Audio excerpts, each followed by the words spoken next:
فرمایا میری بیٹی فاطمہ نو بلایا جائے۔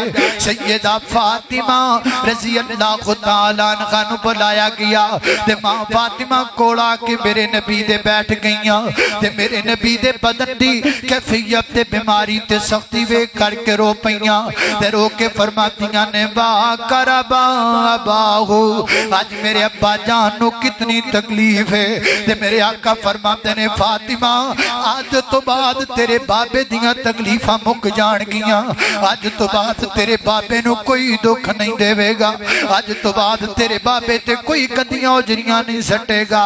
اللہ اللہ میں قربان جاواں۔ پھر میرے آقا نے جدو فاطمہ نو روندیاں ویکھی ہے تے میرے پیغمبر نے فرمایا فاطمہ ذرا کان نیڑے کرنا۔ ماں فاطمہ نے اپنا کان قریب کیتا۔ ارے آقا فرماتے نے فاطمہ میری تیری جدائی دا وقت نیڑے آ گیا ہے، میری تیری جدائی دا بیڑا نیڑے آ گیا ہے۔ فاطمہ باپ تے بیٹے دی جدائی دا بیڑا نیڑے آ گیا ہے، باپ تے بیٹی دی جدائی دا وقت قریب آ گیا ہے۔ ماں فاطمہ رون لگ پئیاں۔ میرے آقا فرماتے نے فاطمہ ذرا کان میرے قریب کرنا۔ ماں فاطمہ نے کان پھر قریب کیتا۔ میرے آقا فرماتے نے فاطمہ میرے جان تو بعد سب تو پہلا میرے اہل و عیال وچ تو آ کے مینوں ملے۔